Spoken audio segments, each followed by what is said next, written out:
Bien, alors il me revient donc de présider cette séance. Samantha Besson m'a fait l'amabilité de me le demander. Je vous remercie d'être revenus si nombreux. L'intérêt pour le colloque ne faiblit pas. Et aujourd'hui, nous allons explorer des horizons, disons, sinon plus lointains, du moins peut-être moins familiers. Proche tout de même, l'étranger proche quand même, comme disent les Russes, en ce qui concerne le premier intervenant que bien entendu je ne présente pas, et on n'a pas besoin de présenter Henri Laurence. Je rappelle pour les temps de parole que, comme hier, on alloue environ 30 minutes aux exposés pour se laisser environ un quart d'heure de discussion. Et sans plus attendre, je passe donc la parole à Henri. Merci, Franz.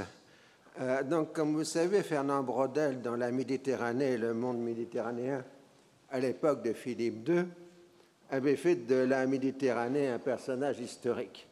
Le problème étant, si je puis dire, c'est que la Méditerranée n'était pas au courant. Et on le voit bien ici, puisque vous avez la définition de la Méditerranée dans l'encyclopédie, qui montre que c'est une pure expression géographique. Même chose dans le dictionnaire géographique de la Martinière en 1768, on a donc toujours cette pure définition géographique de la Méditerranée. En fait, on a dans la très longue histoire de la Méditerranée une phase qu'on peut appeler la phase de l'époque moderne, celle qui commence au XVIe siècle.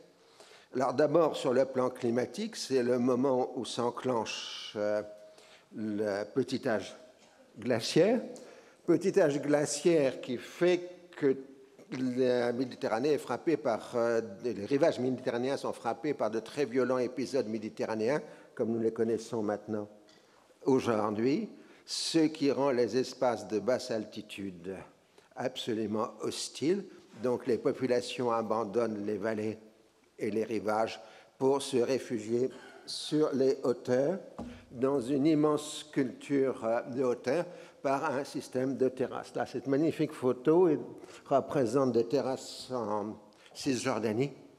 Après les incendies de l'année dernière, elles sont réapparues tout à fait visibles sur le paysage, alors que d'habitude, la végétation cache ce système de terrasses.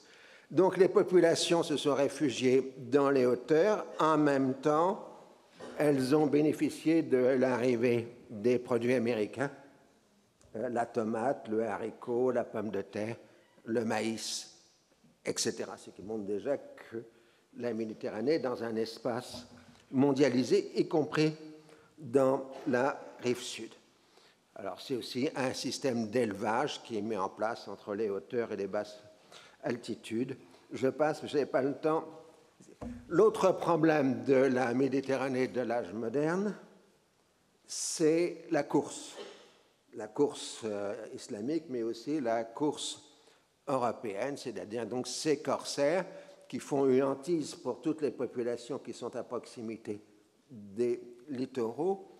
On a calculé à peu près qu'entre 1500 et 1800, 1 300 000 Européens auraient été pris captifs dans la course islamique en Méditerranée. Alors, c'est très compliqué ces histoires de la course parce que, par exemple, au XVIIIe siècle, les corsaires d'Alger ont des lettres de marque françaises. Donc, on voit que le système est plus bizarre qu'on ne peut le penser. Enfin, il ne faut pas l'oublier, la Méditerranée est avant tout islamique. Vous voyez sur la carte, la Méditerranée européenne, c'est l'Espagne, la France et l'Italie, avec un petit morceau de l'Albanie. Le reste, c'est l'Empire ottoman et le Maroc. Donc la Méditerranée comme terre est islamique. En revanche, la mer est européenne. Ce sont les flottes méditerranéennes européennes qui contrôlent la mer, essentiellement des flottes de commerce, et la première étant la France avec Marseille, et les négociants musulmans utilisent les navires européens pour faire transporter les marchandises de port en port, ne serait-ce que c'était une protection contre la course chrétienne, éventuellement musulmane. Donc la mer est européenne, mais la terre est très largement musulmane. Les flottes de guerre, il y en a, évidemment, elles sont européennes, enfin méditerranéennes. Donc on a les vieilles, celles de l'âge classique, Raguse, Venise, Pise, etc., Marseille, l'Espagne et tout, et aussi les extra-européennes qui sont arrivées au XVIIe siècle, c'est-à-dire les Anglais et les Hollandais qui sont présents. Et alors à la fin du XVIIIe siècle, on aura les Russes et les Américains qui seront présents militairement en Méditerranée. Alors la peste étant endémique en Méditerranée, les accès de l'Europe à la Méditerranée sont bloqués par des sas d'entrée, c'est-à-dire des ports qui ont le monopole de l'entrée et de la sortie avec système de quarantaine. C'est le cas de Marseille qui a le monopole pour la France du contact avec la Méditerranée. Et vous le savez, en 1720, il y a un navire qui a triché, et c'était la dernière grande peste en France. Alors, la naissance de la Méditerranée contemporaine, c'est à la fin du XVIIIe siècle. C'est d'abord la redécouverte de l'Antiquité.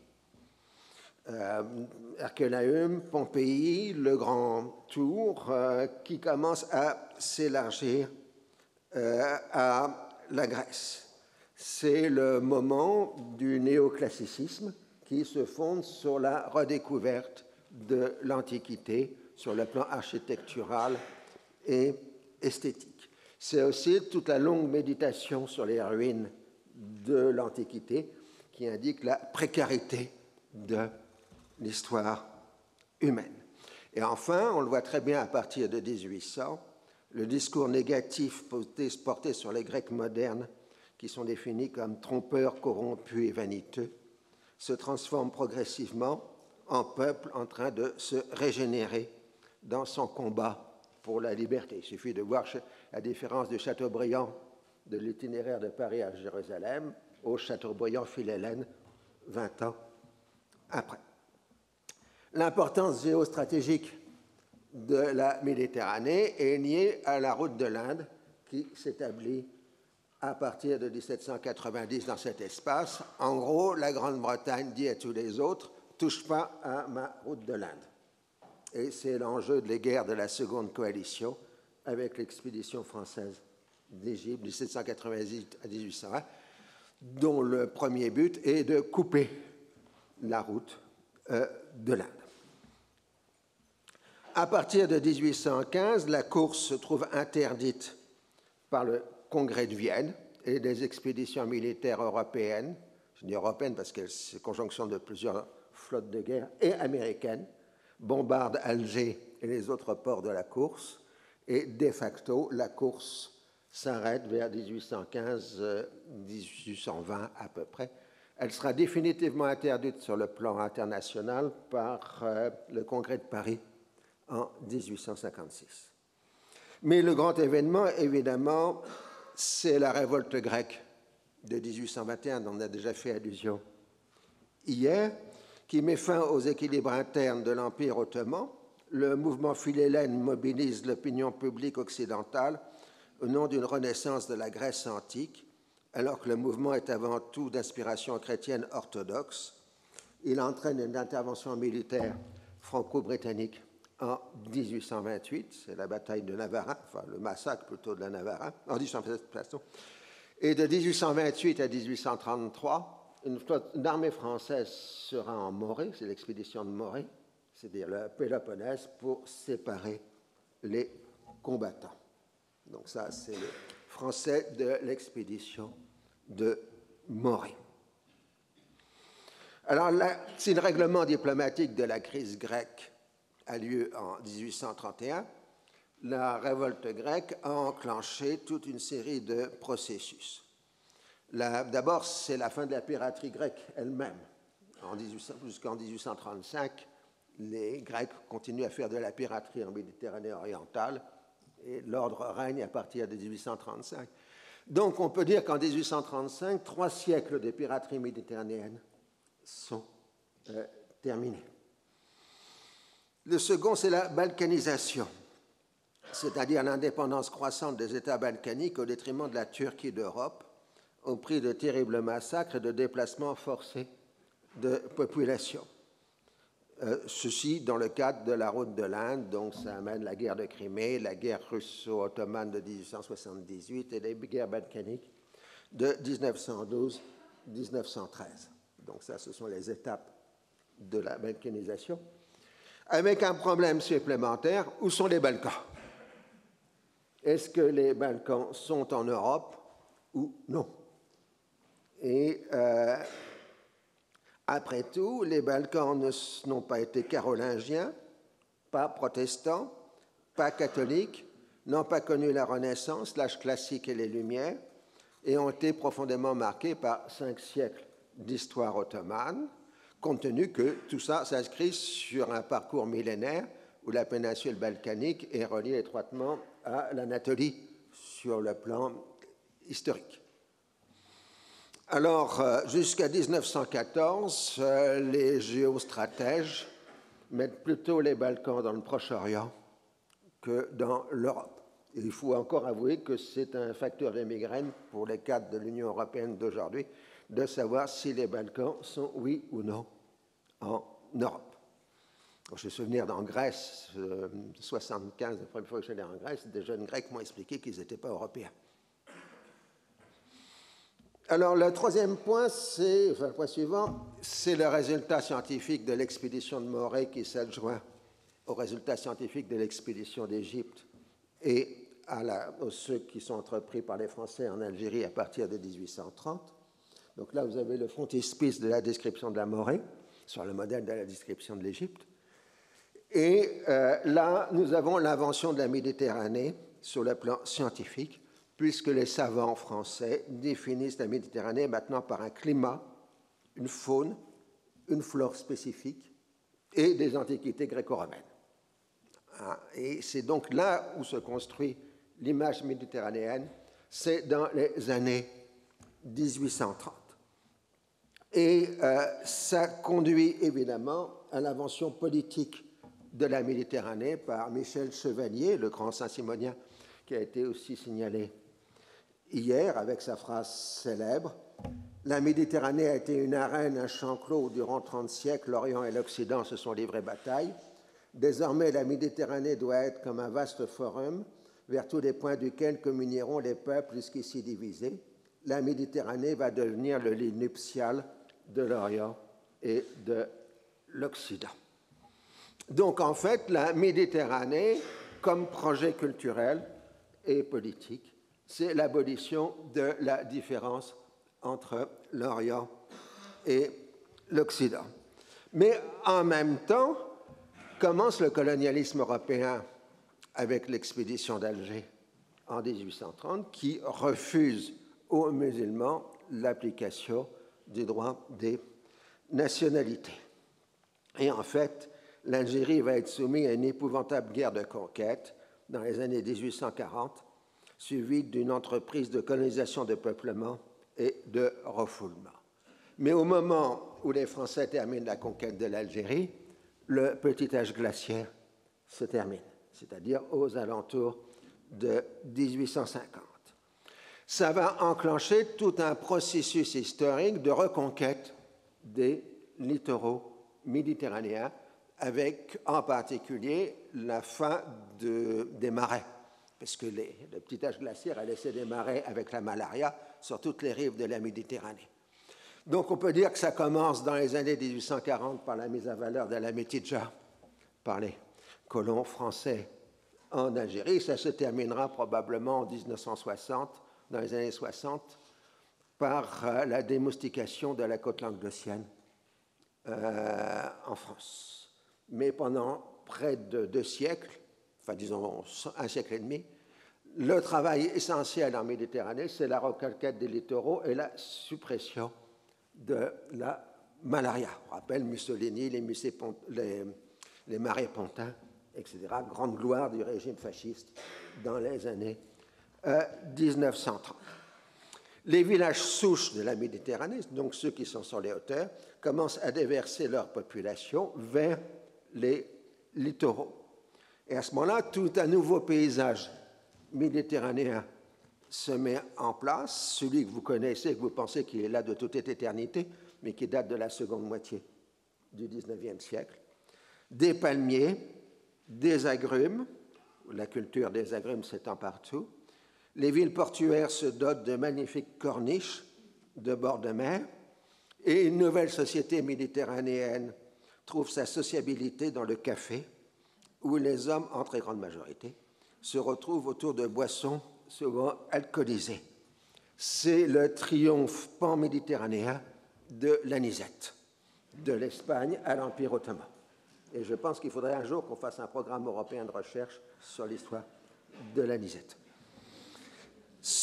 La conquête du rivage se poursuit par l'utilisation du rivage comme remède aux maladies de poitrine qui frappent l'Europe du XIXe siècle, à toute la tuberculose.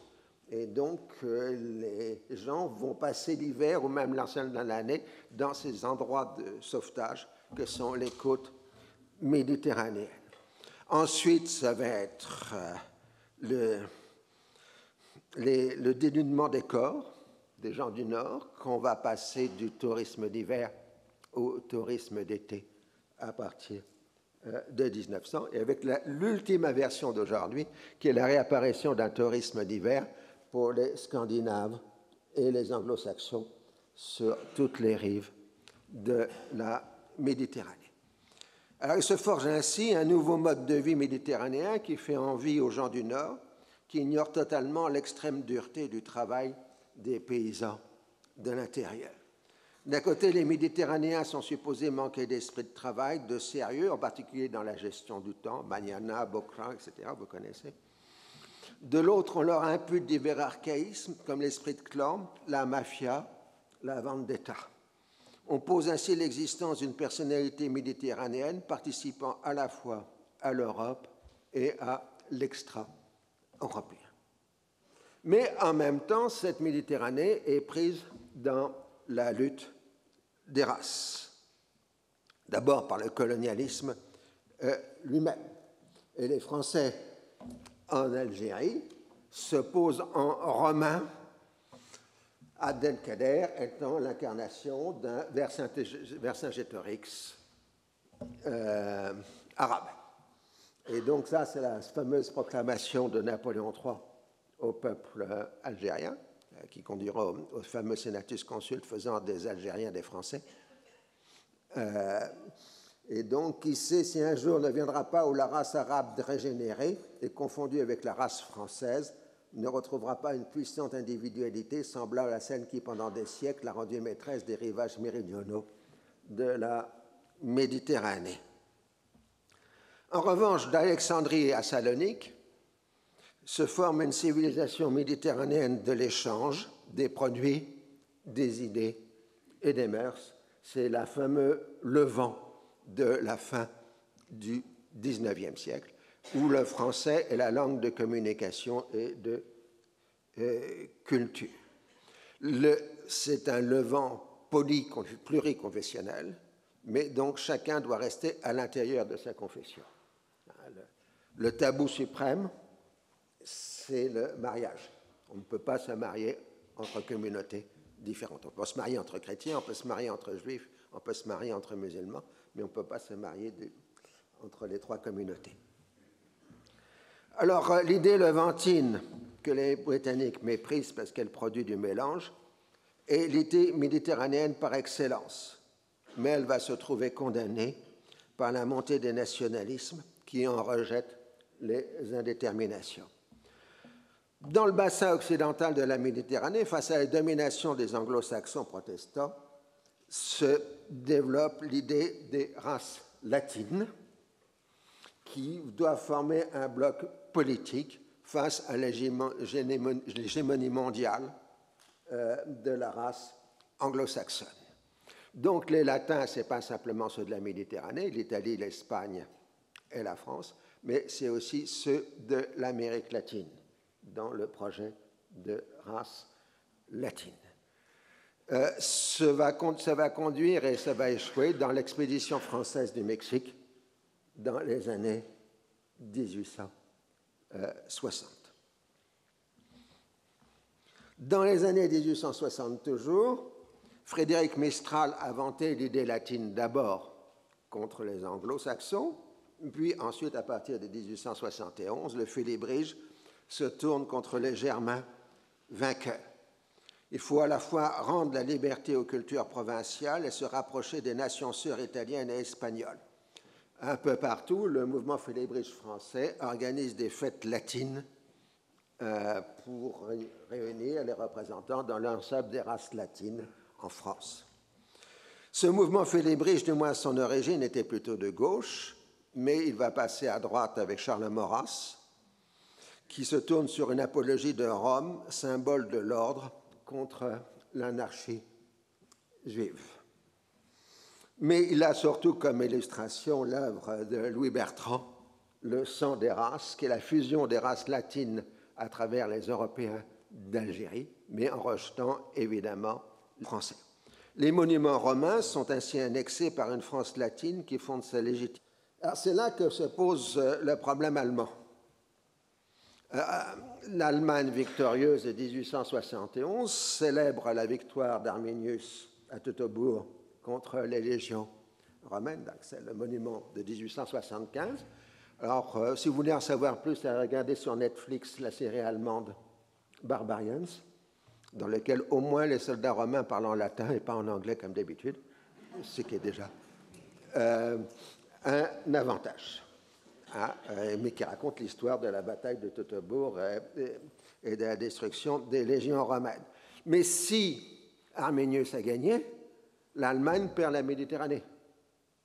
Et donc, c'est l'enjeu qui fait que l'Allemagne va contre-attaquer pour revendiquer la Grèce comme germanique en faisant des Doriens un peuple germanique. Les Grecs étaient des Ariens avant qu'ils ne succombent dans l'horrible mélange des races des époques hellénistiques et romaines. Donc l'idée méditerranéenne s'affirme ainsi par la mémoire, ou plutôt par le patrimoine gréco-romain. Mais il se heurte, comme écrira Jean Amrouche en 1938, dans un très beau texte, à l'éternel Jugurtha, c'est-à-dire le maghrébin, le berbère, qui résiste de toute éternité à toute conquête étrangère. Et, il donne l'impression de céder, mais finalement, il retourne à sa vraie patrie, où il entre par la porte noire du refus. Donc on a trois figures, si vous voulez. On a Arminius qui chasse les latins, on a Vercingétorix, Abdelkader, qui accepte le pouvoir latin, et Jugurtha qui se dérobe.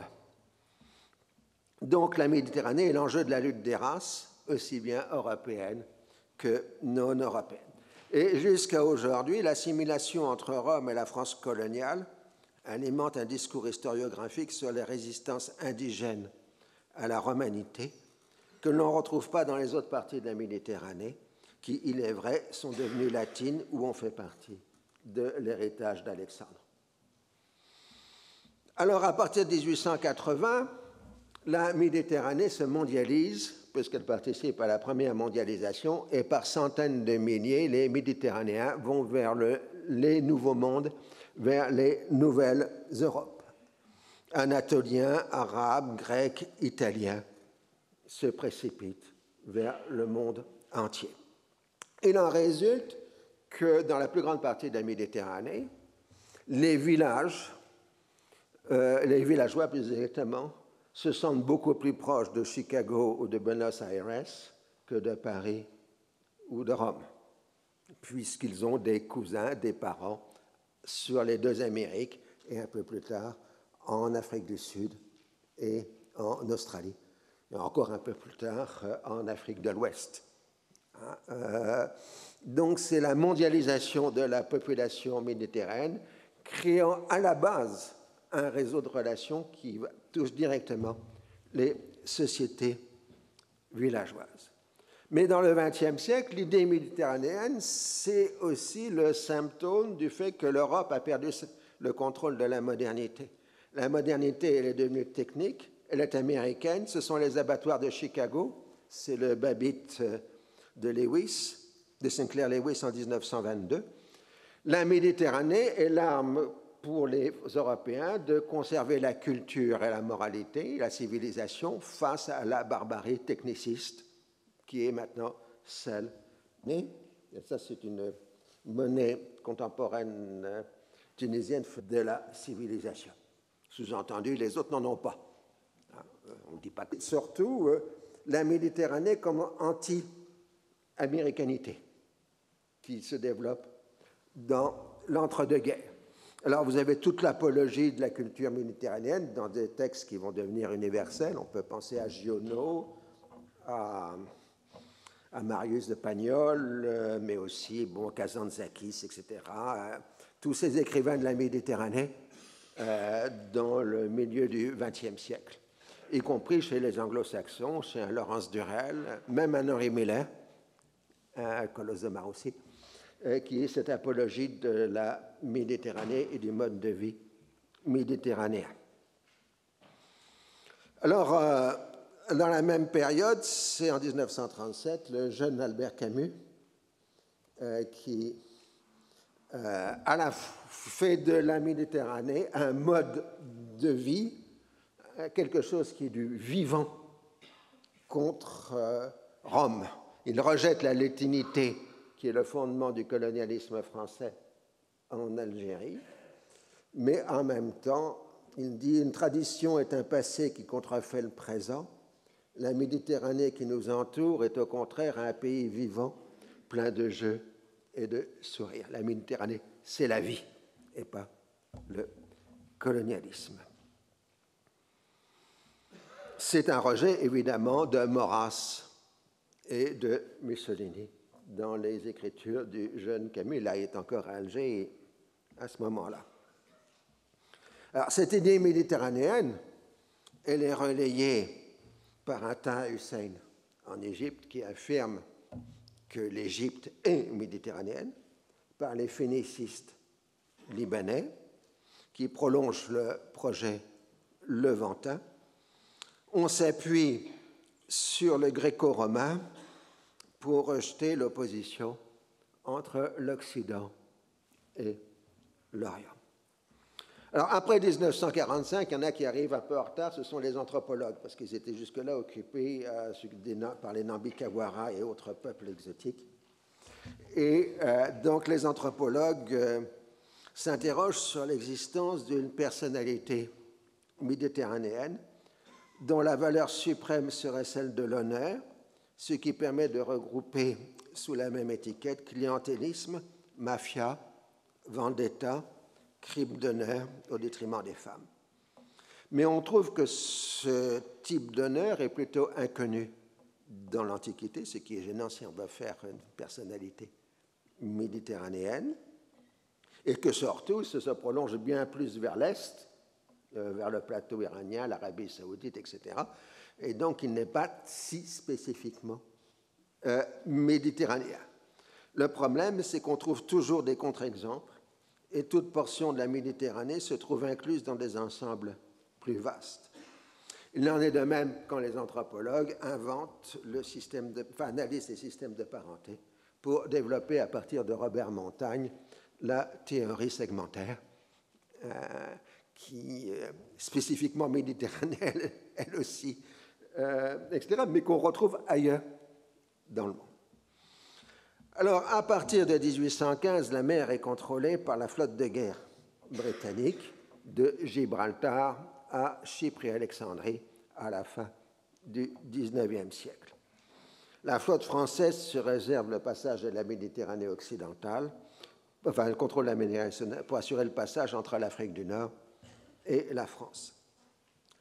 À partir de 1947, les Britanniques épuisés cèdent la place aux Américains qui font de la 6e flotte le rempart du ventre mou de l'Europe.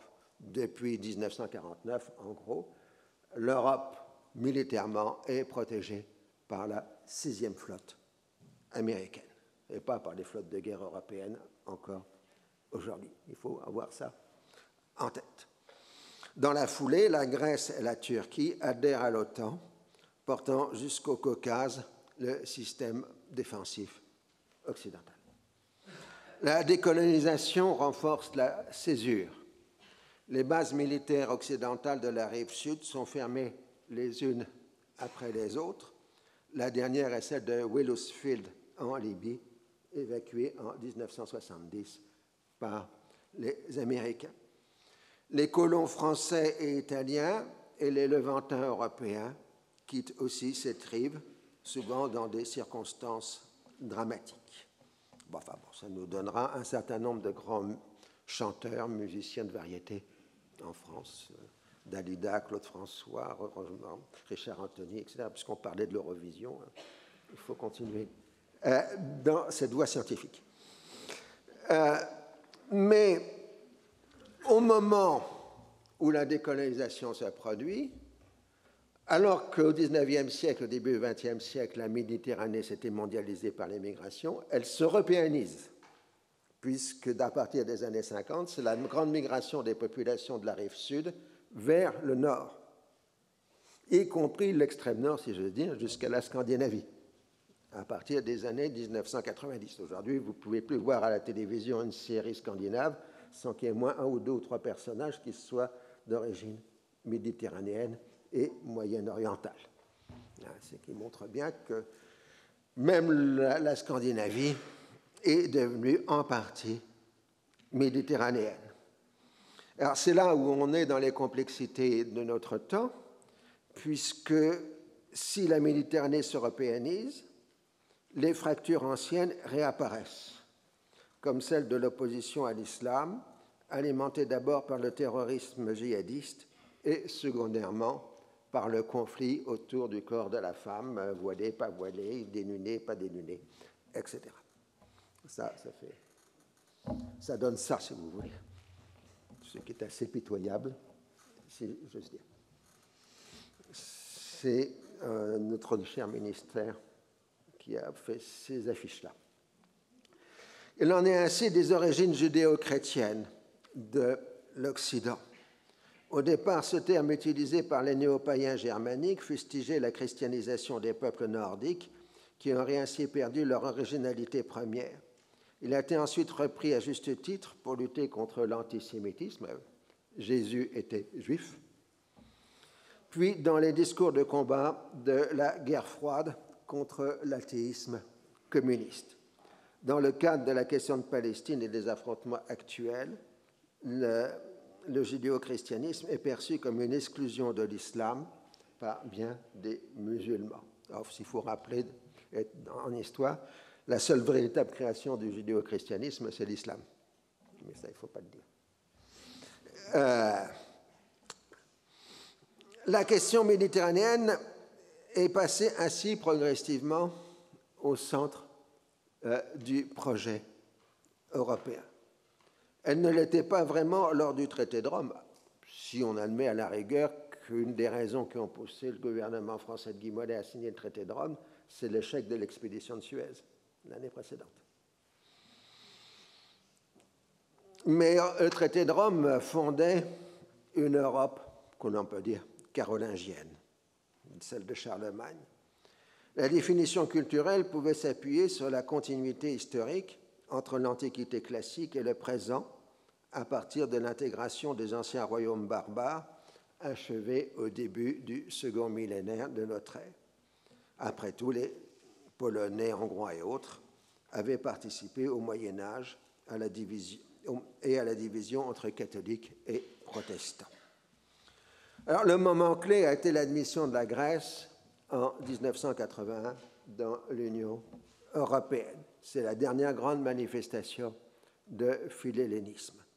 Dès lors, on entrait dans un monde orthodoxe et byzantin qui ne permettait plus de définir une frontière culturelle de l'Europe. La question de l'euro a conduit à la stigmatisation en 2008 des pays méditerranéens accusés de ne pas avoir de discipline financière et de recourir à des endettements considérables. Ils sont ainsi réunis sous l'acronyme péjoratif de PIGS, Portugal, Italie, Grèce et Espagne. Spain, donc PIGS. On voit bien la poursuite du thème de la fourmi nordique et de la cigale méditerranéenne. À partir des années 1990 et des premières années 2000, s'impose la problématique de gérer le déséquilibre constitué par la quasi-unification de la rive nord, comme vous pouvez voir sur la carte. Il ne reste plus qu'un petit morceau de Balkan qui ne fait pas partie de l'Union européenne. Et une rive sud totalement divisée et conflictuelle. C'était l'ambition du processus dit de Barcelone, puis de l'Union pour la Méditerranée. Implicitement, le projet était de remodeler par diverses incitations la rive sud pour la rendre plus compatible avec la vision européenne. Le plus intéressant était de voir l'Europe du Nord se découvrir une dimension méditerranéenne du fait de l'accueil des réfugiés et des migrants de travail. Ce remodelage s'est heurté à la vérité crue de la nécessité de maintenir des régimes forts sur la rive sud pour faire barrage au passage vers l'Europe des réfugiés migrants. Caricature terrible de dilemme de grand dessinateur algérien. Ces régimes ont ainsi obtenu un instrument de chantage vers les pays européens, tandis que la traversée de la Méditerranée, maintenant aussi celle de l'Atlantique et de la mer du Nord, a pris une dimension tragique. Si la Méditerranée redevient une barrière pour les sans-papiers, sa forme moderne est façonnée par les... Jamais les courants de migrations de peuples n'ont été aussi fortes en Méditerranée que ces dernières années. Enfin, je parle d'avant le Covid, évidemment. Mais elle est aussi marquée par les échanges et les conflits, au nord comme au sud. Parce qu'elle a été et reste un enjeu pour les pays du nord comme du sud, aussi bien culturellement que politiquement, la Méditerranée constitue un autre projet que celui de l'Europe, puisque l'abolition de la différence entre Orient et Occident rendrait encore plus impossible de définir des contours fixes pour l'Union européenne. Je vous remercie.